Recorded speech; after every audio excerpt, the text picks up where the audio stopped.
Depuis maintenant un an, Israël mène une riposte militaire qui détruit en profondeur la bande de Gaza.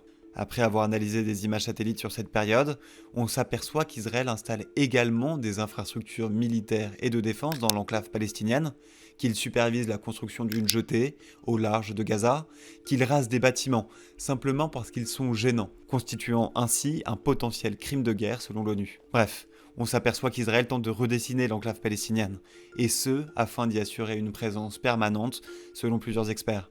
Depuis l'attaque meurtrière du Hamas contre Israël le 7 octobre, qui a tué plus de 1400 personnes, les bombardements sont incessants sur la bande de Gaza. Selon l'ONU, 68% des bâtiments de l'enclave palestinienne ont été endommagés, voire détruits. Ce constat englobe évidemment les centres de santé, comme l'hôpital Al-Shifa, où des combattants du Hamas se seraient cachés selon l'armée israélienne, mais aussi des écoles et des lieux de culte. La destruction systématique des infrastructures de l'enclave est justifiée par l'utilisation qu'en ferait le Hamas, selon Israël. Mais en novembre dernier, le haut-commissaire des Nations Unies aux droits de l'homme s'est dit sérieusement préoccupé par le fait qu'il s'agisse d'attaques disproportionnées qui pourraient constituer des crimes de guerre. Et évidemment, les bombardements touchent également les champs agricoles, qui produisent entre 20 et 30% des aliments consommés quotidiennement dans la bande de Gaza. Selon un rapport des Nations Unies, 68% des champs cultivés ont été touchés et présentent un déclin significatif.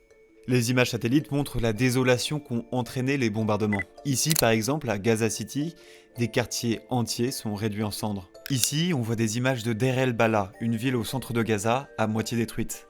Ici, des images d'un camp de réfugiés près de Rafah. Mais en regardant l'enclave de plus haut, on voit également apparaître de nouvelles infrastructures. C'est le cas de ce corridor, appelé corridor de Netzarim, qui scinde l'enclave en deux parties. Achevé en mars, il permet à l'armée israélienne de mener des raids au nord de Gaza et de limiter les mouvements entre les deux zones. Des infrastructures militaires ont été construites près de la route, comme ici un camp de base militaire, et Israël souhaite également l'utiliser pour permettre le passage d'aide humanitaire et supervise en ce sens la construction d'une jetée au bout du corridor. Une zone d'1 kilomètre a été érigée autour de ce dernier, où les bâtiments ont été partiellement détruits pour éviter les masques, c'est-à-dire les obstacles à la vue, au système d'observation et au tir. C'est notamment le cas de l'université Al-Azhar, visée en novembre par l'aviation israélienne.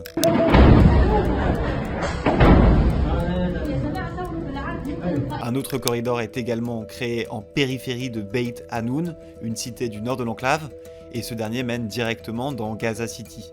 L'armée israélienne a également pris le contrôle du corridor de Philadelphie, à la frontière de Gaza et de l'Égypte. Normalement contrôlée par les militaires égyptiens, cette route stratégique sert de barrière essentielle pour contrôler les mouvements entre Gaza et l'Égypte, notamment en bloquant les tunnels de contrebande.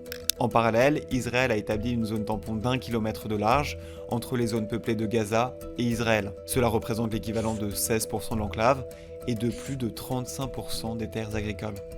Selon le groupe de recherche Forensic Architecture, la construction de ces infrastructures est l'indication d'une présence militaire israélienne permanente dans les parties nord de la bande de Gaza occupée. Le Premier ministre israélien entretient en fait le flou concernant son plan pour l'enclave après la guerre. Il a affirmé que le Hamas ne gouvernerait plus, que des zones tampons prévaudraient tout le long de la frontière ainsi qu'autour du corridor de Philadelphie, et qu'Israël conservera une liberté d'action dans toute la bande de Gaza, et ce, indéfiniment. Mais rien de plus précis sur le plan politique. De quoi donner des ailes à une partie de la droite israélienne. Un ministre membre du Likoud a notamment publié un plan de partition de l'enclave. Il montre le nord de Gaza, partie la plus proche des villes israéliennes, mais aussi la plus densément peuplée, comme une zone sous administration israélienne et sans population palestinienne. La partie centrale de l'enclave y est inscrite comme étant avec possibilité d'une gestion locale des civils. Sur ce plan, deux corridors sillonnent la bande de Gaza, celui de Netzarim et un nouveau, appelé corridor de Soufa. Cette hypothèse serait largement partagée en Israël, selon le politologue Frédéric Ansel, mais elle opposerait encore plus Israël à la communauté internationale.